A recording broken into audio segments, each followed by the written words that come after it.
Bismillah. Assalamualaikum warahmatullahi wabarakatuh. Waalaikumsalam warahmatullahi wabarakatuh. Alhamdulillahi ala ihsanih wa syukru lahu ala taufiqih wa amtinanih wa ashhadu an la ilaha illallah wahdahu la syarika lahu ta'ziman lisya'nih wa ashhadu anna Muhammadan abduhu wa rasuluhu ad-da'i ila ridwanih. Allahumma salli ala Muhammad wa ala alihi wa ashabihi wa ikhwanih. Alhamdulillah, Allah Jalla fi'ula memberikan taufik kepada kita untuk bisa berjumpa kembali setelah hampir 2 bulan ya kita tidak berjumpa, tidak belajar bersama. Maka pertama-tama saya haturkan taqabbalallahu minna wa minkum. Ya, semoga Allah Jalla fi'ula ya menerima semua ketaatan yang kita upayakan selama bulan Ramadan. Allahumma amin. Kita langsung saja melanjutkan pembahasan kita yang mana sebelum ujian itu kita sudah sempat membahas rukun yang keempat yaitu puasa Ramadan. Tapi saya kira mungkin belum secara sempurna, maka kita ulangi lagi ya. Eh saya persilahkan kepada Bapak Budi ya, antum membaca rukunnya keempat ya, setiap satu kalimat tolong langsung diterjemahkan saja. Mahfum insya Allah ya.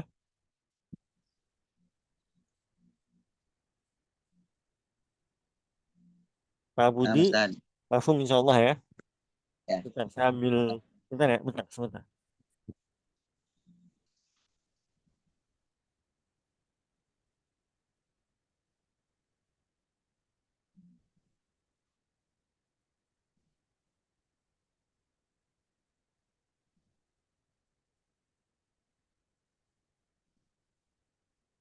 Oke, silakan Pak Budi. Nah, Ustaz. Barakallahu fiik. Wafik barakallah. Taqabbala minna wa minkum, Ustaz. Nah, ar-ruknur rabi, rukun yang keempat, as-saumu Ramadan, puasa Ramadan. Ma makna saumi? Apa makna dari puasa? As-saumu lugatan al-imsaku wal kafu 'anil syai'. Puasa secara bahasa adalah menahan dari segala sesuatu. Qala ta'ala ikhbaran 'anil Maryam. Telah berfirman Allah Subhanahu wa taala mengabarkan tentang Maryam, ini nadartu lirrahmani sauman. Sesungguhnya aku bernadar untuk berpuasa uh, untuk Zat yang Maha Rahman. Ai somtan wa imsakan anil kalam. Yaitu Diam, menah diam ber dan nah, Ustaz? somtan itu maknanya diam. Diam dan menahan dari perkataan. Nah, Wa syar'an, dan secara syar'i imsakun anil muftirat, menahan dari perkara yang membatalkan. Min min min tulu'il fajri ila ghurubi syamsi ma'aniyati. Dari terbit fajar sampai terbenam matahari beserta niat. baik. Muftirat sih kosakata baru mungkin ya, maknanya adalah pembatal-pembatal ya. Muftirat itu adalah pembatal-pembatal. Tuasil. Mata funidul mata funidul siyam.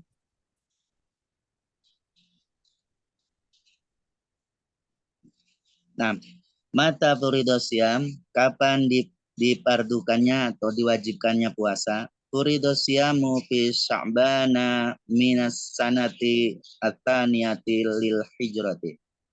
Diwajibkannya berpuasa pada bulan Sya'ban pada bulan Sya'ban tahun kedua Hijriah. Ma fawaidus siyami, apa saja keutamaan-keutamaan puasa, faedah-faedah puasa. Fawaidus siyami katsiratun minha. Faedah-faedah puasa banyak sekali, di antaranya al-awal asyamu junnatun, puasa sebagai benteng, minas syahwati fid dunya wa minal adabi fil akhirati, dari syahwat-syahwat dunia, keinginan-keinginan dunia, dan dari adab di neraka. Dikauli Nabi sallallahu alaihi wasallam, Sallallahu alaihi wasallam. sallallahu alaihi wasallam asyamu junnatun. Karena sabda Nabi sallallahu alaihi wasallam, asyamu junnatun, puasa adalah sebagai benteng. Wa idza kana ahadukum yawman shaiman, apabila ada di antara kalian pada hari puasa, fala yarfus, dan tidak berbuat yarfus, ma makna Ustaz? Fala يرفث هذا رفث بمعنى رفث. kita berbuat rofas namanya. Nah, berbuat atau berucap rofas.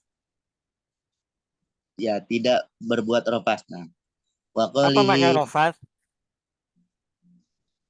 rofas itu perbuatan maksiatnya Ustaz ya.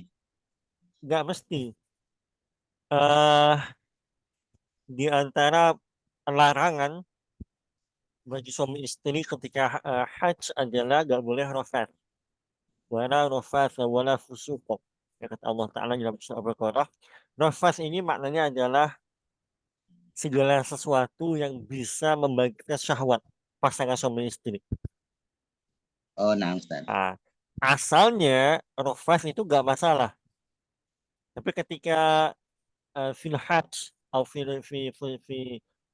Ramadan, hanya ada kita disuruh menahan dulu, nggak boleh rofas. Contoh rofas apa? Mengucapkan ucapan-ucapan yang vulgar kepada pasangan kita. Nah, nggak boleh. Nah, Oh, secara nah. asal dia boleh. Tapi ketika di tengah puasa atau ketika haji, ya nggak boleh. Baik. Fala yarfus wa qawlihi Wasil Ustaz. tuwasil. Wa Wa qawlihi, qalihi. Nah, dan ucapan beliau, asyamu junnatun, sabda puasa, beliau, asyamu junnatun, puasa adalah benteng, wa hisnun hasinun minan nari, dan penjaga, dan benteng yang kuat atau benteng yang kokoh dari apa? dari neraka. Dari iya neraka. Nah, baik. Faedah kedua asani Atsani asyamu yashfa'u li sahibihi yaumal qiyamati. Puasa memberikan pertolongan bagi pelakunya nanti di hari kiamat. Liqaulin Nabi sallallahu alaihi wasallam, sebab perkataan Nabi atau sabda Nabi sallallahu alaihi wasallam, asyamu wal Qur'anu yasfa'ani lil abdi. Puasa dan Al-Qur'an akan memberi pertolongan kepada hamba. Seorang hamba yaqulu siyamu, telah berkata puasa berkata, Rabbi inni mana'tuhu at-ta'ama wa syahawati bin nahari wa syafi'ni fihi. Ya Tuhanku, sesungguhnya aku menahannya untuk makan dan dari makan dan syahwat atau keinginan-keinginan pada siang hari, maka izinkanlah aku memberi syafaat padanya. Wa yaqulul Qur'anu, dan berkata Quran, mana'tuhun nauma, aku telah menahannya dari tidur billaili, dan malam hari, wa yusyaffa'ani, maka Maka keduanya memberi syafaat. keduanya memberi syafaat. Masalah Mumtaz. Saya ingin sedikit memberikan faedah ya. Dari hadis ini, kira-kira kita bisa mengambil pendalilan nggak terkait hukum masturbasi ketika siang Ramadan? Puasanya sah atau enggak? Jika kita berdalil dengan hadis ini. Hadis yang pertama atau yang kedua, Ustaz? Hadis yang terakhir. Oh, yang kedua. Nah. Yuqalu asyamu rabbi inni manya'tuhu ta'ama wasyahawat. Nah, dengan berdalil berdasarkan hadis ini kira-kira menurut antum Pak Budi, apa hukum masturbasi ketika siang Ramadan? Membatalkan puasa, Ustaz. Karena Gimana? Pendalilannya gimana? Logikanya gimana? karena eh, puasa dapat menahan, puasa sendiri kan berkata, I Rabbi inni mana'tuhu ta'ama wa syahwata bin nahari. Ya Rob, aku telah menahannya dari keinginan, dari makan keinginan pada siang hari. Sedangkan ketika masturbasi, itu kan syahwat-syahwat yang diinginkan. Sebetulnya walaupun ini kecondongan terhadap masturbasinya seorang yang sudah menikah atau yang belum, Ustaz. Kalau yang sudah menikah pada siang hari, kalau pada malam hari pun kemungkinan diperbolehkan, asalkan eh, tidak dengan apa fisiknya, Tangannya tapi lawannya, dengan lawannya. dengan istrinya. Nah, itu. Ya, Masya Mumtaz ya. Memang pertama-tama ini perkara fikih ya, perkara fikih berarti ada celah untuk khilaf ya. Tapi kan setiap khilaf ada pendapat yang lebih rajih ya. Nah, dengan berdalilkan hadis ini kita bisa mengambil faedah. Ternyata yang menjadi fokus adalah apa? Menahan makan sama menahan syahwat. Nah, sehingga kalau orang dia melepaskan syahwatnya dengan cara masturbasi, maka dia apa? Ya, menurut ya pendapat jumhur ya, dia telah batal puasanya. Karena di antara tujuh puasa adalah menahan makan dan menahan syahwat. Kemudian faedah kedua yang luar biasa ya, kita mungkin sekarang susah untuk mencerna bagaimana sebuah amalan itu Allah jadikan dia bisa berbicara. Ajib nggak, Pak Budi sama yang lain? Ajib nggak? Eh, Luar mungkin biasa nggak? Sebuah amalan, nah, tapi Allah jadikan dia bisa berbicara. Ajib nggak? nah, Ustaz, ajib. Nah, ada yang lebih ajib, Pak. Apa itu? Di hari kiamat, ini di akidah Ahlus Sunnah ya. Ya, ini memang oleh penulis tidak digali ya, tapi kita coba gali ya. Kita tadabbur ya. Di antara perkara yang paling ajib adalah Allah Subhanahu wa taala menjadikan kematian sebagai makhluk. Kemudian disembelihnya. Setelah itu gak ada lagi kematian. Subhanallah. Benar kan? Ya. Banyak hal-hal yang kita nggak bisa cerna.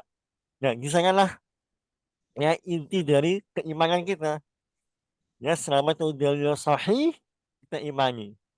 Coba, gimana caranya? Kematian sesuatu yang abstrak, tapi di hari kiamat disembelihnya.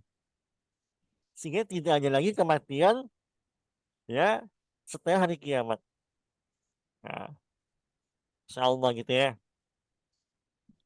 Baik, lanjut. Asalif, Pak Budi. Nah, Ustaz. As-salis, asyamu sababun liduhulil jannah. Puasa menjadi sebab masuk ke dalam neraka, ke dalam surga.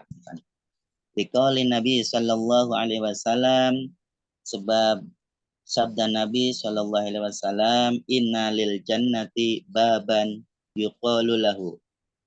Sungguhnya di dalam surga ada pintu-pintu dan diucapkan beliau untuk dan diucapkan baginya ar-royanu, surga, pintu royan. Qala yuqalu yaumal qiyamah.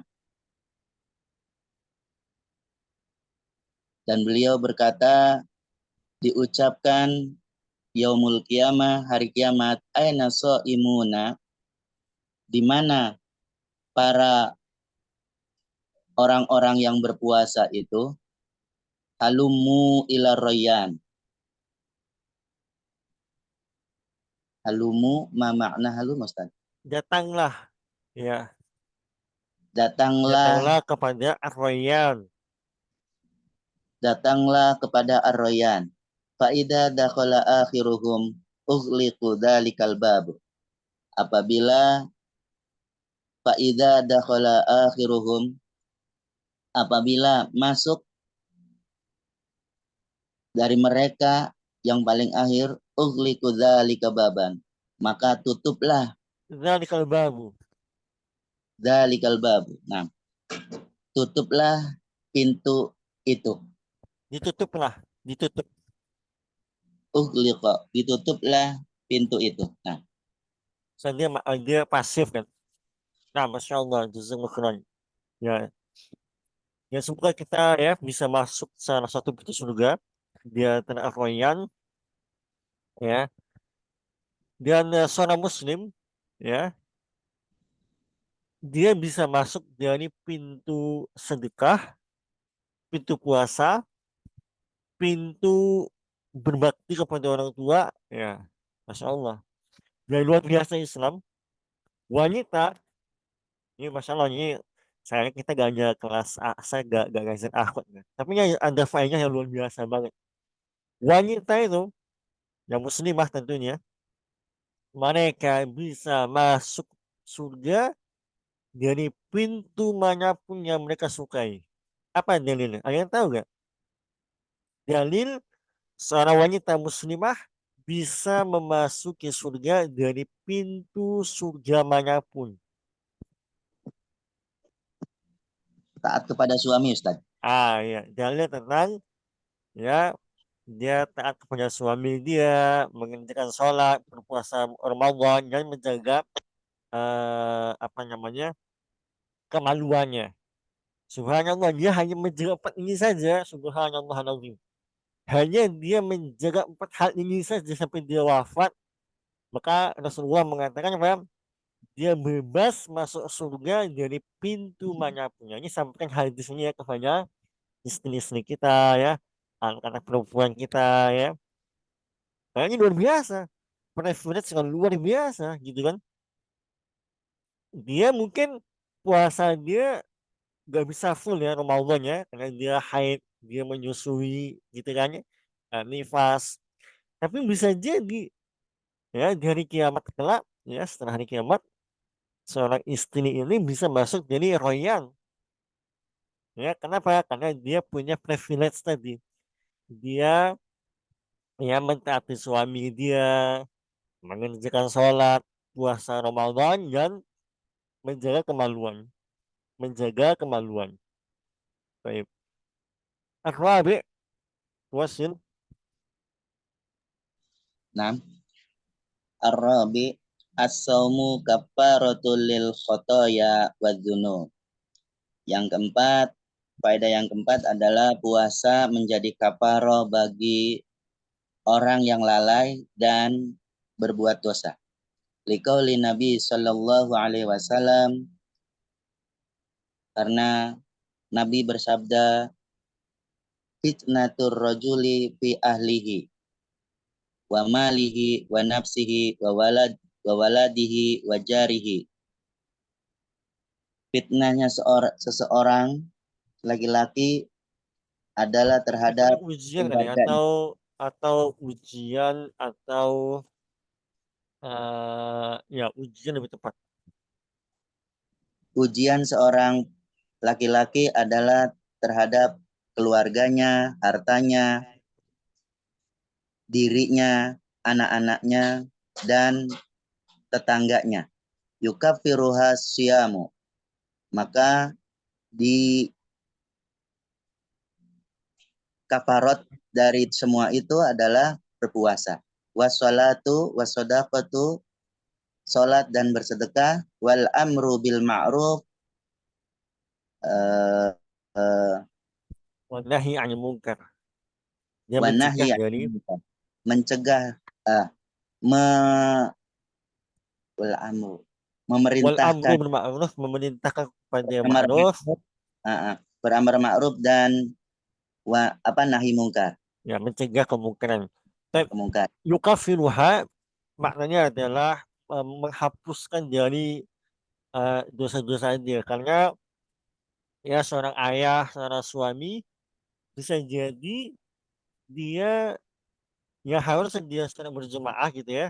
Tapi karena dia tersibukkan, terfitnah oleh anaknya, terfitnah oleh istrinya misalnya, sehingga membuat dia lalai jadi sholat berjemaah, atau seorang suami gitu ya, karena dia terfitnah oleh hartanya begitu, membuat dia terlalaikan dari sholat berjemaah misalnya, atau gak fokus. Nah, maka dosa-dosa itu maka dihapuskan melalui ya puasa, sholat, sedekah, ya amar ma'ruf nahi munkar. Eh, di antara pendapat yang masyhur ya berkenaan bab ini, kesalahan-kesalahan yang dihapuskan melalui ibadah-ibadah ini adalah kesalahan dari dosa-dosa kecil. Ya, karena dosa besar itu ya mewajibkan pelakunya untuk bertobat. Ya, dosa besar tetap dia harus bertobat. Apa contoh dosa kecil, teman-teman? Apa contoh dosa kecil? Dan kenapa dia disebut dosa kecil?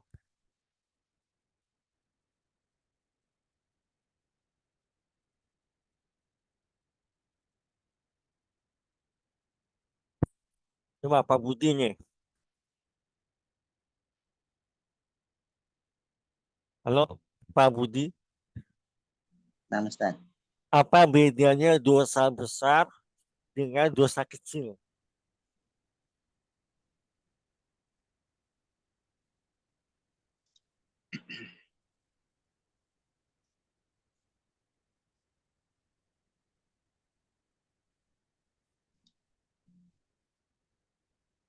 Mungkin kalau dosa kecil itu hanya untuk bertobatnya dengan baca istighfar,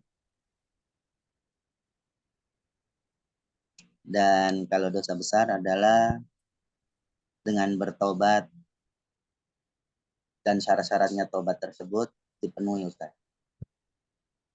Gimana cara Beristighfar. kita tahu ini dosa kecil, ini dosa besar? Cara membedakannya gimana?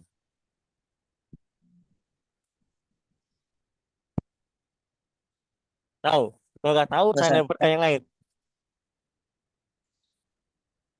ya mungkin dosa-dosa yang tidak disengaja, Ustaz, bisa uh,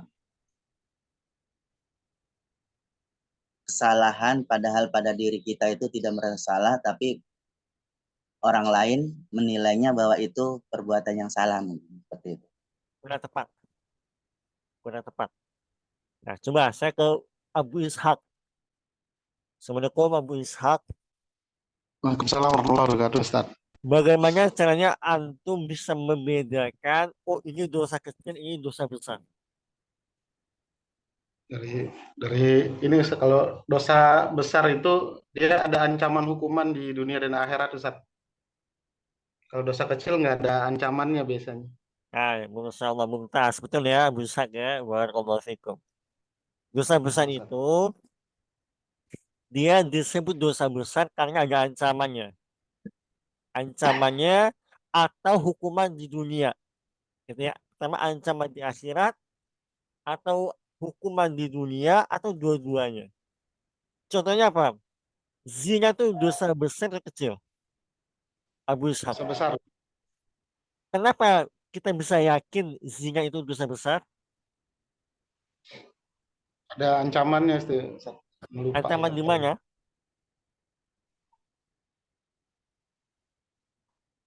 Ancaman di mana ancamannya? Lupa dah, Ustaz. Lupa. Subhanallah. Mumtaz. Taib. Coba Pak Baharudin. Assalamualaikum.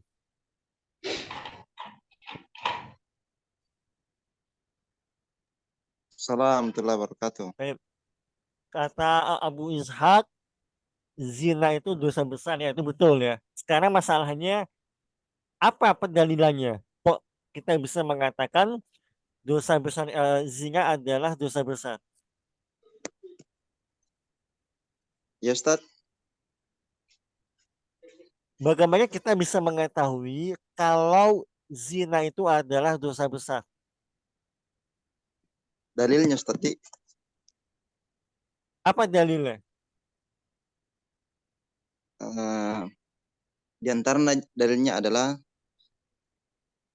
Allah menyebutkan bahwa zina itu masuk ke dalam dosa besar, yaitu walladzina la yad'una ma'allahi ilahan akhar wa la yaqtuluna an-nafs. Ini Allah menyebutkan beberapa dosa besar di sini. Ternyata dosa zina ini disebutkan di antara dosa-dosa besar yang disebutkan tersebut. Yang pertama itu di sini di ayat ini dikatakan walladzina la yad'una ma'allahi ilahan akhar, berarti dosa berbuat kesyirikan. Yang kedua wala yaqtuluna an-nafsa allati harramallahu illa bil haq, berarti membunuh jiwa yang tidak berhak untuk dibunuh. Kemudian di urutan ketiga disebutkan wala yaznun, dan tidak berzina. Ini menunjukkan ketika zina disebutkan bersamaan dengan dosa-dosa besar jalannya seperti berbuat kesyirikan, membunuh, maka jadilah dia dosa zina ini dikategorikan sebagai dosa besar karena dia disebutkan dengan dosa besar yang lainnya, Ustaz. Mumtaz. Itu betul, tapi kaidah yang paling sederhana adalah sebuah dosa ketika disebutkan ancamannya atau hukum hadnya, maka dia dosa besar. Contohnya apa? Zina. Dirajam Ustaz. Ya, Karena zina itu adalah satu-satunya dosa yang pelakunya kalau dia sudah menikah ya dilempari pakai batu sampai dia wafat. Nah, kan hukum had yang jelas ya. Ya, dengan pendalilan seperti ini, maka kita bisa mengatakan bahwasanya zina itu adalah dosa besar. Termasuk juga mencuri. Mencuri itu ada hukum hadnya enggak? Ada Ustaz, potong Ada. tangan. Nah, makanya kita bisa mengatakan mencuri adalah dosa besar. Nah, sekarang dosa kecil berarti kebalikannya. Dosa-dosa yang tidak ada hukum hadnya dan tidak juga ada ancaman di neraka Allah Ta'ala. Apa contohnya? Dosa kecil. Nah, ini banyak banget ya. Nanti teman-teman bisa cari gitu ya. Oke, kita lanjutkan poin kelima. Al-Khamis. Pak Budi.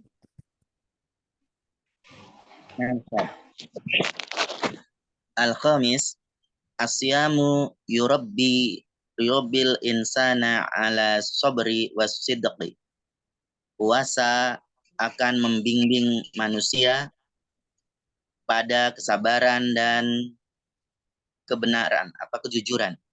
Liqaulin Nabi sallallahu alaihi wasallam, karena sabda Nabi sallallahu alaihi wasallam, sum syahras sabri wa ramadhana. Berpuasalah kalian pada bulan kesabaran, yaitu Ramadan. Sangat mumtaz. Terakhir, as-sadis. As-sadis, asyamu yaj'alul insana sahihal jasadi wa nafsi. Puasa menjadikan manusia bagus jasadnya dan dirinya, jiwanya. Li hadisin, karena hadis, ughzu tagnamu wasumu tasihhu. Ma makna ughzu? Ughzu, bertempurlah. Bertempurlah. Maka kalian mendapatkan ghanimah. Ughzu, bertempurlah, tagnamu, maka kalian mendapat ghanimah. Laisa kata Ustaz. Naam, sahih. Wasumu, dan berpuasalah kalian, tasihu, maka akan sehat. Wasafiru, dan Rihlahlah. rihlahlah kalian, tastagnu, maka akan mendapatkan Kekayaan. kekayaan. Nah, Masya Allah, ini luar biasa hadisnya. Saya nulis buku ya, teman-teman bisa download secara gratis di website karyatulis.sahabattauhid.com ya. Saya nulis sebuah buku di sana tentang puasa, ya, tentang puasa. Jadi bahkan penelitian modern ya membuktikan ya puasa ini memiliki dampak yang sangat signifikan terhadap kesehatan. Makanya kenapa orang-orang kafir ya, orang kafir itu rutin puasa, selang-seling ya. Sebagai mereka yang paham gitu ya. Kenapa? Di antara sebabnya adalah menjaga keseimbangan tubuh mereka. Ya, kalau kita merujuk kepada penjelasan dari Al-Imam Ibnu Qayyim rahimahullah taala ya, beliau menjelaskannya tubuh manusia itu ada 4 kondisi. Bisa dia dia lembab, dia kering, dia basah, atau dia panas gitu ya, atau dingin gitu ya. Nah, umumnya orang-orang yang sering terkena flu ya, flu itu disebabkan apa? Tubuh mereka lembab, lembab atau dingin ya, lembab yang paling dominan. Nah, sehingga pengobatan yang paling mujarab ya bismillah ada kata kata beliau ya, mengembalikan tubuh orang ini kepada kondisi stabil dia. Nah, kalau dia lembab tubuh dia, maka dia harus mengkondisikan supaya apa? Kering. Nah, makanya di zaman COVID kemarin ya, angka COVID mengalami tingkat kesembuhan yang signifikan ketika bulan Ramadan. Nah, ini kaitannya. Nah, ini dia antara bentuk apa? Benarnya ya sabda Rasulullah SAW. Bukan kalau dahulu orang nggak paham ya, kok bisa sih puasa buat sehat. Nah, kalau sekarang dengan kemajuan ilmu pengetahuan ya riset, kita akhirnya paham. Ya ternyata memang benar ya, puasa itu membuat sehat.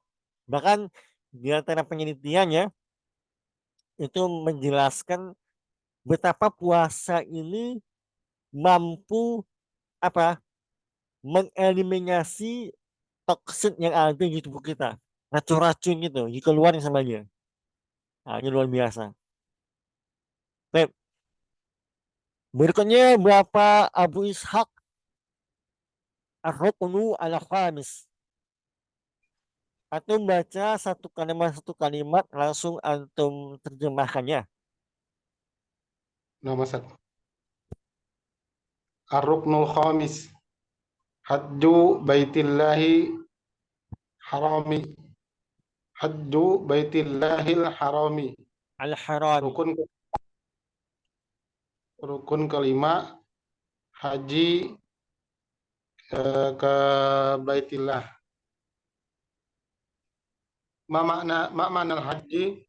Al-hajju lughatan al-qasdu wa syar'an qasdul ka'bati li adail manasiki fi makanin makhsusin wa fi zamanin makhsusin bi fi'lin makhsusin. Al-hajju secara lughatan, secara bahasa adalah qasdu. Qasdu maksud ya, Ustaz? Maksud, tujuan atau niat. Ya, maksud atau tujuan. Secara syariat al-qasd adalah tujuan al-qasdu tujuan berarti ada Tujuan ke Ka'bah. Tujuan ke Ka'bah li adail manasik. Ada iya Ustaz. Melakukan manasik. Untuk melakukan manasik pada tempat tertentu, tempat khusus, dan pada waktu khusus dengan melakukan Tata cara yang khusus. Dengan tata cara yang khusus. Baik. Makna al-umrati, apa makna umrah?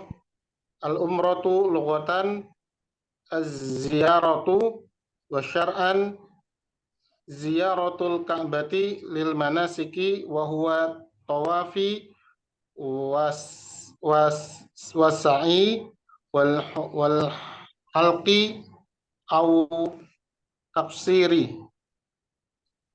Umrah secara bahasa adalah ziarah. Secara syariat adalah ziarah ke Ka'bah untuk manasik. Dan ia adalah tawaf tawaf dan sa'i wa hulki, mencukur ya. Ya, mencukur atau memotong rambut. Taksir juga sama Ya. maknanya.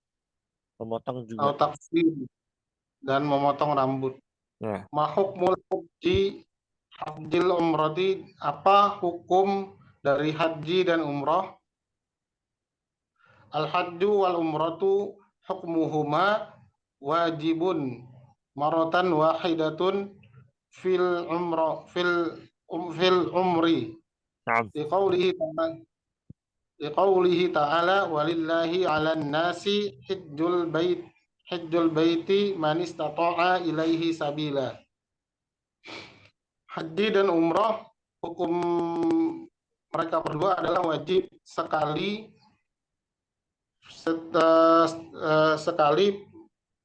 seumur hidup. Berdasarkan firman Allah Ta'ala, bagi Allah walillahi 'alan nas, bagi Allah pada semua manusia pergi ke Ka'bah pergi haji bagi yang mampu menuju jalannya, jalan tersebut. Wa qauluhu ta'ala, dan berdasarkan firman Allah Ta'ala, wa atimmul hajja wal umrata lillahi, dan sempurnakanlah haji dan umrah bagi Allah. Wa liqauli Nabi sallallahu alaihi wasallam, innallaha ta'ala kataba alaikumul hajja, dan berdasarkan sabda Nabi sallallahu alaihi wasallam, sesungguhnya Allah Ta'ala mewajibkan bagi kalian haji. Faqala al-aqra'u banu habisin at-tamimi kulla amin ya Rasulullah fasakata faqala law qultu na'am law jabat thumma idzan la tasma'una wa la tuti'una walakinnahu hajjatun wahidatun. Maka berkata aqra'u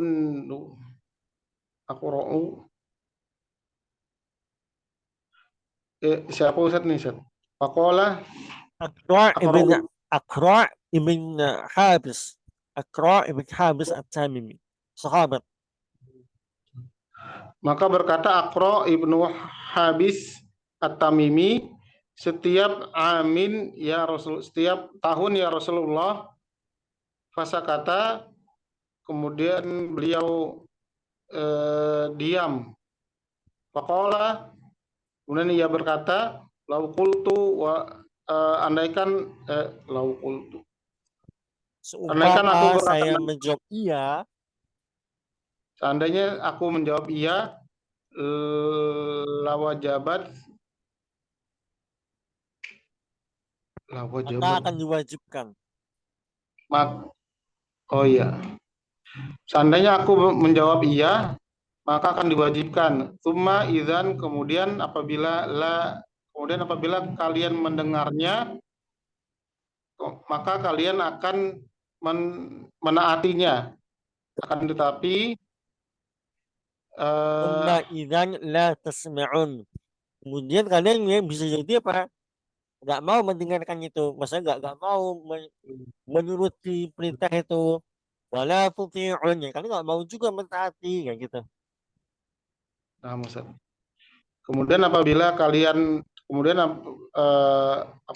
kemudian jika kalian Ya, ya.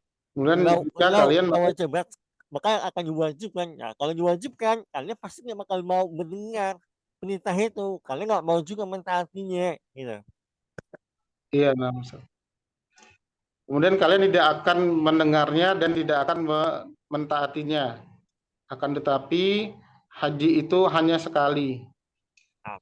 Walakinahu hajjatun wahidatun, ya, cuma sekali seumur hidup. Tuasil, mata furidul hajju. Mata furidul hajju, kapan diwajibkannya haji? Furidul hajju fis sanati at-tasi'ati minal hijrati. Diwajibkannya haji pada tahun ke-7 dari tahun Hijriah. Ma fawaidul haji wal umrati. Apa faidah-faidah haji dan umrah? Fawaidul haji wal umrati katsiratun jalilatun. Minha, faidah-faidah haji dan umrah banyak. Jalil apa Ustaz? Dan apa ya, luar biasa gitu. Luar biasa. Nah, Faidah-faidah haji dan umroh banyak dan luar biasa. Di antaranya adalah takfirudz dzunubi wa dukhulil jannati liqaulin Nabi sallallahu alaihi wasallam al-umratu ilal umrati tukaffiru ma bainahuma wal hajjul mabruru laisa lahu jazaa'un illa jannah. Takfir itu menggugurkan atau menghapuskan boleh, tapi lebih tepat menggugurkan. Menggugurkan dosa-dosa dan memasukkannya ke dalam surga berdasarkan sabda Nabi Shallallahu Alaihi Wasallam, al-umratu, umroh ke umroh, tukafir, menggugurkan apa-apa yang diantara keduanya. Wal hajju mabruru, dan haji yang mabrur, laisa lahu jazaun, tidak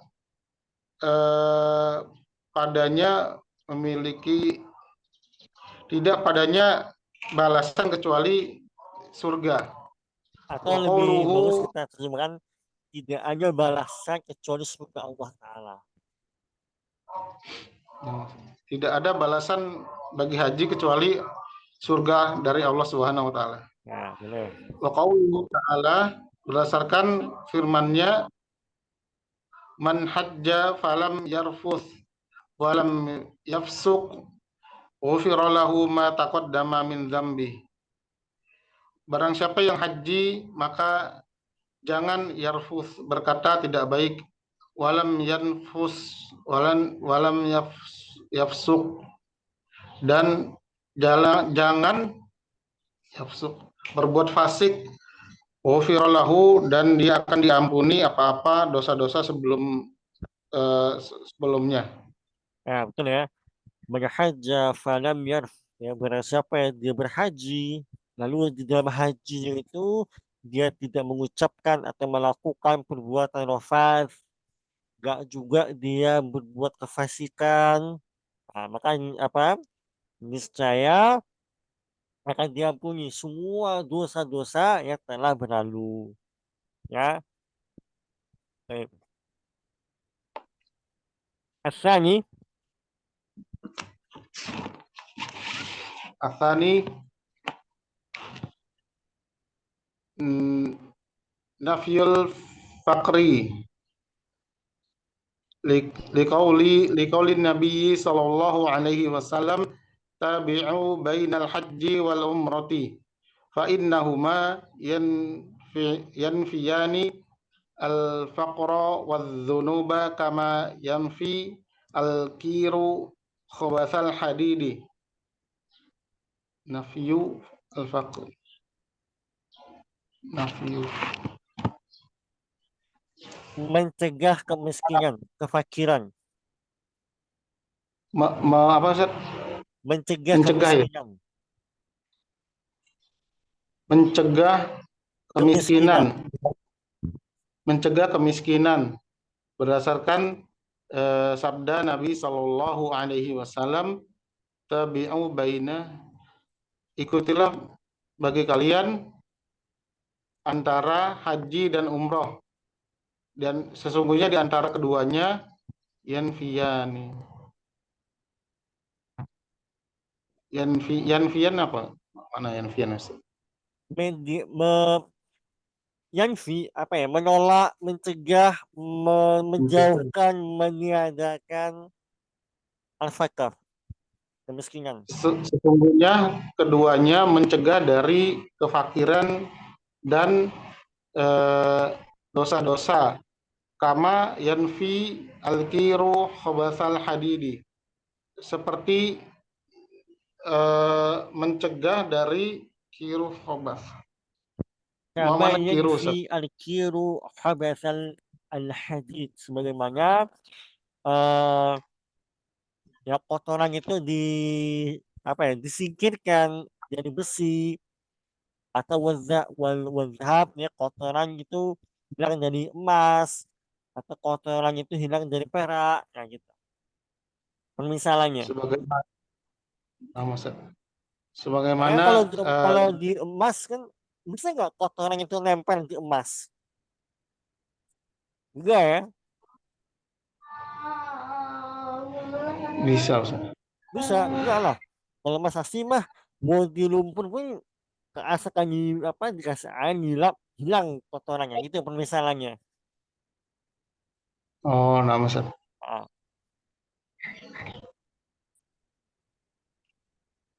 Lanjut, walaysa lil hajjatil al-mabrurah thawabun ila jannah. Walaysa lil hajjatil mabrurah thawabun illal jannah, dan tidak dan bukanlah bagi haji yang mabrur thawabun, Balasan pakaian, atau ganjaran. balasan atau ganjaran, kecuali adalah surga. As-salis, terakhir, As-salis ar-ruju'u kaman waladathu ummuhu liqauli Nabi sallallahu alaihi wasallam, rujuk ya, hajja, bukan ar-rujuk. roju Ar-ruju'u kaman waladat ummuhu. Ar-ruju'u kaman waladathu ummuhu. Liqauli Nabi sallallahu alaihi wasallam, man hajja lillahi walam yarfuth walam yafsuq raja'a kama waladathu ummuhu. Ruju'u itu kembali ya Ustaz. Pulang, ya kembali pulang. Atau sebagai penerjemah kembali dilahirkan. Nah, Oh. Kembali dilahirkan. Kembali dilahirkan seperti seorang anak kepada ibunya. nah, seperti Berarti ibunya melahirkan dia gitu. Atau dia kembali ke fase awal, ya seolah-olah seperti dia baru dilahirkan oleh ibunya. Nah, dalilnya apa? Ya, sabda Rasulullah SAW, man hajja lillah, barang siapa yang dia itu haji lillah. Nah, lillah ini perkaranya berat ya. Lillah ini berat perkaranya. Berat. Kira-kira orang Indonesia kalau dia pulang haji gitu ya, ini kita bahas orang awam ya, dia pulang haji, tapi dia tidak kita panggil dengan istilah haji atau hajah, kira-kira kesal nggak mereka?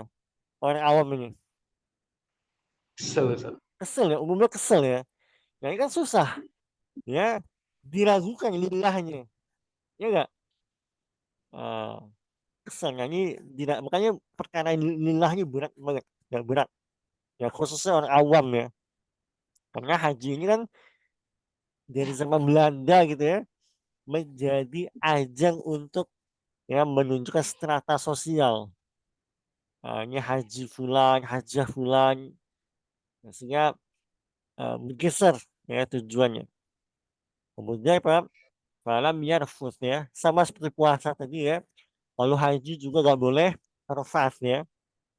Nggak boleh menggoda istri ya. Ya. Lalu walam yafsuk, nggak boleh berbuat kefasikan. Nggak boleh berbuat kefasikan. Maka seolah dia seolah-olah seperti dilahirkan kembali oleh ibunya. Subhanallah. Luar biasa ya. Tapi oleh sebagian orang ini disalahpahami. Ya. Sebagian orang mereka umroh, ya subhanallah, hanya kasus sebanyak ya umroh dengan uang haram. Ya pernah ada kasus itu seorang dari travel umroh gitu ya, dia menggelapkan dana para peserta umroh. Untuk apa? Untuk dia bisa umroh sama istrinya. Nah, subhanallah. Karena apa? Dia yakin kalau dia sudah punya umroh, hilang dosa-dosanya. Ah, kan lucu juga. Nanti kalau kayak gitu enak. Orang korupsi 2M, 3M, ya udah umroh aja. Nanti hilang dosanya, ya gak gitu. Ya. Baik, ya kita sudah selesai dari rukun Islam ya. Kita masuk sedikit ya ke rukun iman sedikit saja. Setidaknya sampai sini lah ya. Sebelum pendetailan masing-masing keimanan ya. Saya beralih ke Bapak Baharudin. Baik Ustaz.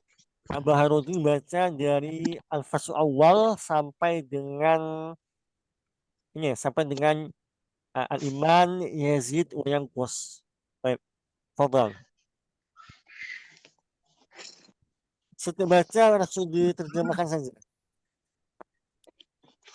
Ad-Darsus Salis, pelajaran yang ketiga, Al-Iman, tentang keimanan. Al-Faslul Awal, Al-Iman Billah. Fasal yang pertama adalah beriman kepada Allah. Mal iman, apa itu iman? Al-imanu lughatan at-tasdiqu. Iman secara bahasa adalah pembenaran. Wa syar'an, dan secara syariat atau istilah syariat adalah i'tiqadu bil qalbi wa qaulun bil lisani wa amalun bil jawarih. Secara syariat, istilah syariat, iman adalah keyakinan di dalam hati, ucapan di lisan, dan ucapan dengan lisan, dan uh, amalan dengan anggota tubuh. Hal imanu yazid wa yankus, apakah iman itu bertambah dan berkurang? Wa mad dalilu ala qaulik, dan apa dalilnya atas ucapanmu? Naam, al imanu yazid wa yankus. Benar, iman itu bertambah dan berkurang.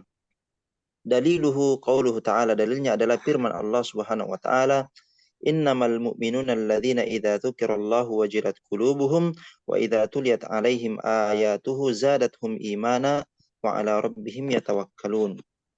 Dalilnya adalah firman Allah bahwasanya orang-orang yang beriman itu apabila disebutkan nama Allah maka bergetarlah hati-hati mereka, dan apabila dibacakan kepada mereka ayat-ayatnya maka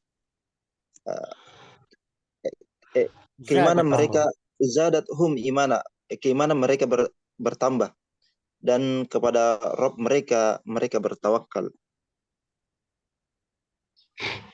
Bima yazidu tuwasil.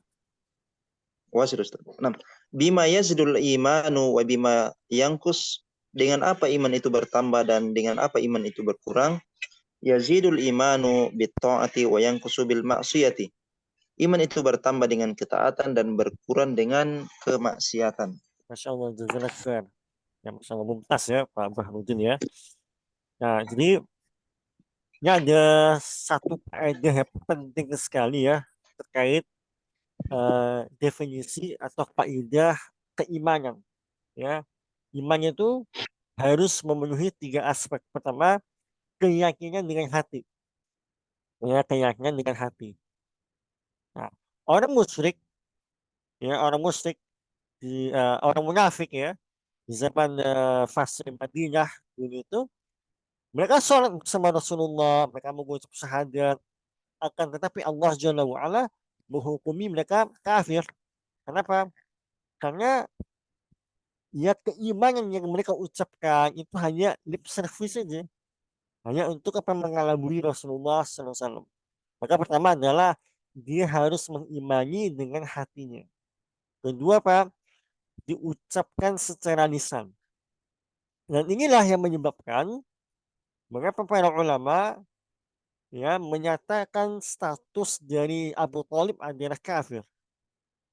Kenapa? Dia antaranya adalah karena dia tidak mau mengucapkan ya kalimat syahadat. Maka harus diucapkan. Yang terakhir adalah amal perbuatan.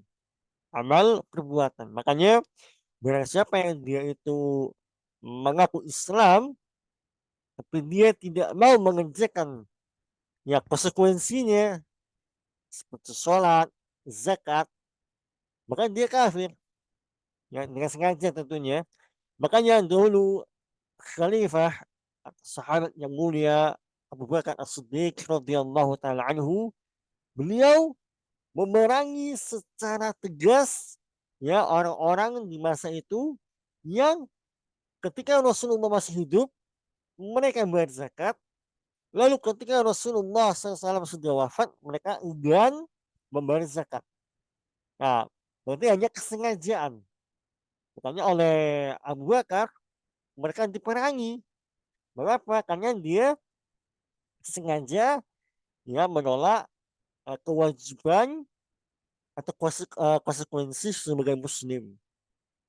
Ya, kalau sengaja gak sholat, sengaja gak berzakat, maka ya konsekuensinya adalah dia dikafirkan oleh ulil amri. Nah, kemudian ini kaidah kedua yang sangat penting sekali berkenaan dengan kondisi keimanan seseorang itu bertambah dan berkurang. Itu pasti. Itu adalah pasti. Dahulu para sahabat mereka curhat kepada Rasulullah SAW. Mereka mengeluhkan. Bahkan Abu Bakar juga mengeluhkan hal yang sama. Ketika mereka berada di majelis Rasulullah SAW, mendengarkan faedah ilmu dari Rasulullah SAW, maka bertambah ya keimanan mereka. Maka kata mereka seolah-olah mereka melihat surga di depan pelupuk mata mereka. Jadi ungkapan mereka para sahabat ketika mereka hadir di majelis ilmu Rasulullah SAW, maka seolah-olah surga ada di pelupuk mata mereka. Akan tetapi ketika mereka sudah pulang ke rumah-rumah mereka, bermuamalah dengan anak-anak mereka, ya bermuamalah dengan para istri mereka, maka lupa dengan kekhusyuan ketika berada di majelis Rasulullah Sallallahu Alaihi Wasallam. Makanya para sahabat mengeluhkan hal ini, mengeluhkan hal ini. Nah, karena ya keimanan itu dia akan memuncak besar ketika ya bersamaan dengan ketaatan. Nah, gitu.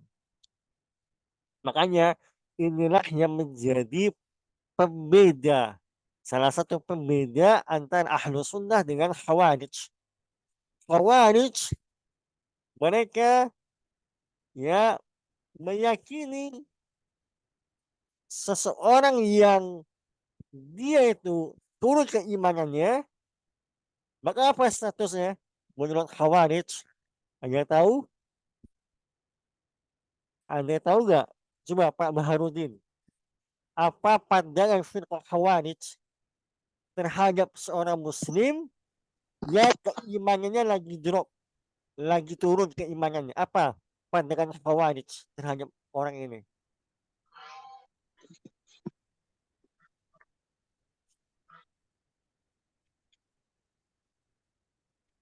Orang Khawarij itu meyakini kafirnya para pelaku dosa Kafir. besar. Iya, Bagaimana nah Ustaz. pendalilan kok mereka bisa menghukum? Misalnya contohnya ada si A zina dia. Itu kan pertanyaan keimanan dia lagi turun ya. Nah, oleh Khawarij pelaku zina adalah kafir. Nah, bagaimana pendalilan mereka? Bagaimana Mereka logika mereka?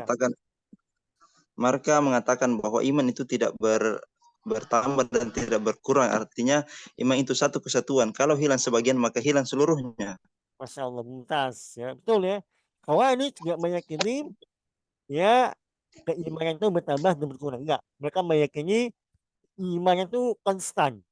Kalau berkurang, berarti itu pertanyaan sudah lepas keimanan dia. Karena menurut Khawarij, gak mungkin ada orang zina, tapi dia beriman.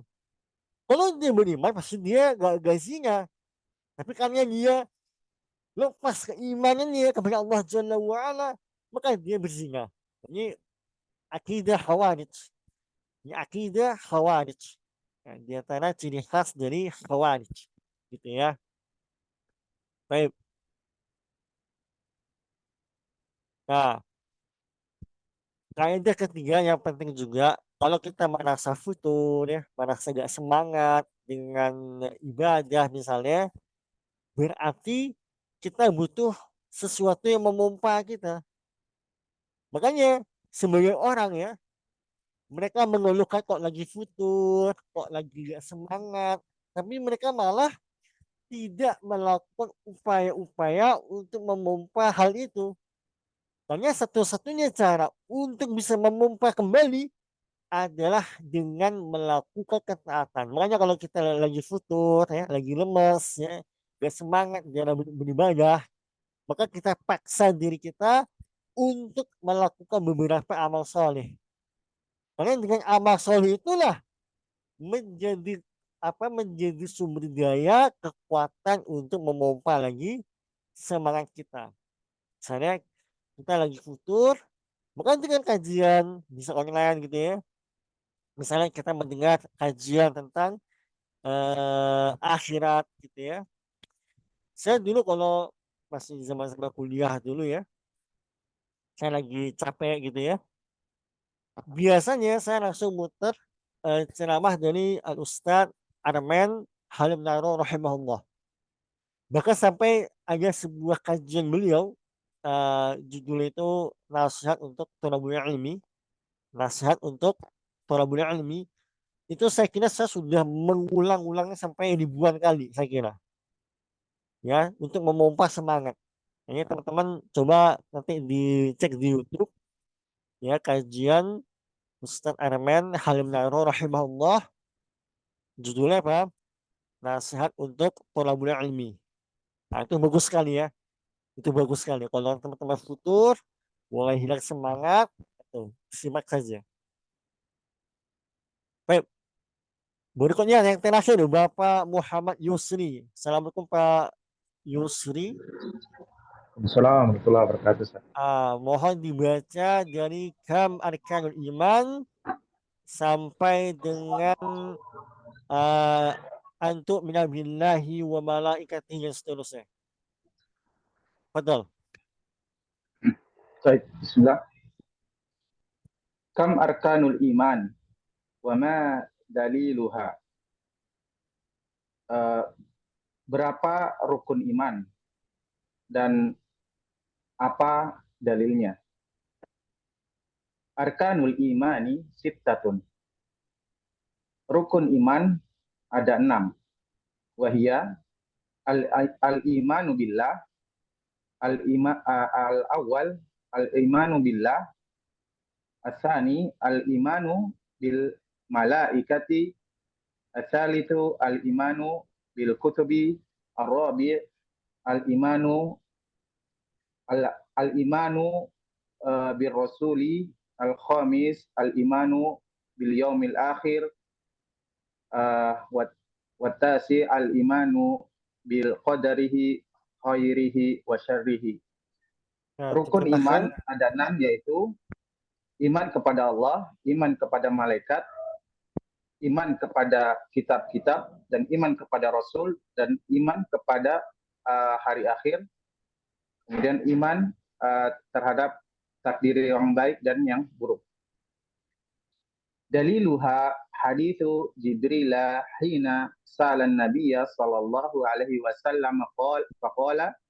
Dalilnya hadis Jibril hina ketika bertanya kepada Nabi sallallahu alaihi wasallam, Jibril berkata, "Ya Muhammad, mal iman?" Wahai Muhammad, apakah iman? Qala an tu'mina billahi wa malaikatihi wa kutubihi wa rusulihi wal yaumil akhir wa tu'mina bi qadari khairihi wa syarrihi. Rasulullah SAW berkata, engkau beriman kepada Allah, kepada malaikatnya, kepada kitab-kitabnya, kepada rasul-rasulnya, dan kepada hari akhir, dan engkau beriman dengan takdir yang baik dan yang buruk. insyaallah mumtaz ya. Jazakallah khair Pak Muhammad Yusri ya, bagus sekali ya. Rukun iman ya ada 6. Insyaallah kita akan bahas pada pertemuan berikutnya. Dan ini adalah bab terakhir ya dari pembahasan kitab Al-Khulasa Al-Asasiyah fil Masail Al-I'tiqadiyah. Ya, ini adalah pembahasan yang terakhir masalah rukun iman. Dan memang agak panjang ya, ini kalau kita lihat halamannya lebih dari setengah buku ya, setengah kitab itu hanya rukun iman saja. Nah, dan insya Allah makin asyik pembahasan kita ya. Dan apa namanya, hadis-hadis ya tentang keimanan ini yaitu mungkin nanti kita bahas ya, mungkin lebih mendetail. Sebenarnya saya mau bahas beberapa faedah ya, tapi takutnya gak cukup waktunya gitu ya. Tapi sebagai gambaran saja gitu ya. Ya, ada 6 rukun iman gitu ya. Kepada Allah Jalla wa'ala, kepada malaikat. Sebenarnya berarti iman kepada malaikat itu lebih asik lagi ya. Kita akan mempelajari ya bagaimana malaikat ya. Kita kalau membaca hadis-hadis tentang malaikat itu luar biasa. Luar biasa. Ya, luar biasa sekali. Bahkan malaikat yang menjaga yang memegang apa talikan yang jahanam saja itu berapa banyak, subhanallah ya. kemudian beriman kepada apa namanya kitab-kitab yang Allah turunkan gitu ya, kemudian keimanan kepada para rasul ya, di mana kita harus beriman kepada semua rasul. Ya, semua rasul kita harus imani secara umum ya. Dan jumlahnya banyak. Ada 313 ya menurut sebagian riwayat. Dia beriman kepada hari akhir, yang terakhir adalah keimanan kepada takdir. Nah, pembahasan kepada takdir ini agak berat. Nah, pembahasannya. Ya, nanti kita akan membahas ya di antaranya apakah boleh kita beralasan dengan takdir untuk sebuah maksiat. Nah, itu ada pembahasannya agak mendetail. Saya nggak mungkin bahas sekarang gitu ya, karena butuh penjabaran dan waktu yang banyak. Insya Allah Ta'ala pada pertemuan depan kita akan masuk pada keimanan yang pertama, yaitu iman kepada Allah Jalla wa'ala. Saya minta kepada teman-teman ya, tolong kerjakan PR tadribat halaman 29 ya, tolong dikerjakan. Apakah ada pertanyaan? Nah, Ustaz, hanya Ya, bertanya. silakan Pak Budi, tafadhol. Ini Ustaz, tadi makna yanfil kiru itu apa Ustaz? Makna apa? Yanfil kiru. Mungkin Oh, anak itu istilah, itu ungkapan. Coba Anda searchkan ya. Itu ungkapan Pak Budi. Nah, ungkapan untuk menggambarkan tentang ini ya. Kama yanfi al-kiru habatha al-hadis. Ya, sebagaimana eh ya sebagaimana tercegahnya kotoran itu pada benda-benda mulia seperti emas, ya, perak. Ini istilah aja untuk menggambarkan eh bagaimana pada emas itu ya, kalau ada kotoran itu gampang banget dihilangkan. Kalau emas murni kita taruh di lumpur Pak Budi, kalau kita angkat, kita lap, langsung bersih nggak? Langsung mengkilap nggak Pak Budi? ya, nah Ustaz, Paham mengkilat. ya? Itu istilahnya, itu istilah yang dipakai oleh penulis. Jadi dia menggambarkan betapa haji itu membersihkan dosa-dosa kita. Sebagaimana ya begitu mudahnya emas, perak atau besi itu ya dibersihkan dari kotoran yang ada di atasnya. Nah, itu apa? Perumpamaan aja. Ini sebenarnya pembahasan balaghah sebenarnya. Pembahasan balaghah.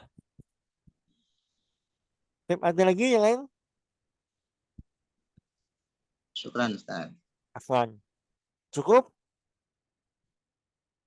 Karena tidak ada lagi pertanyaan, kita akhiri masing-masing dengan doa kafaratul majelis. Subhanakallahumma wa bihamdika asyhadu an la ilaha illa anta wa astaghfiruka wa atubu ilaik. Wassalamualaikum warahmatullahi wabarakatuh. Jazakumullah khairan. Waalaikumsalam Waalaikumsalam. warahmatullahi wabarakatuh. Jazakallahu khair wa barakallahu fiik Ustaz. Ayo.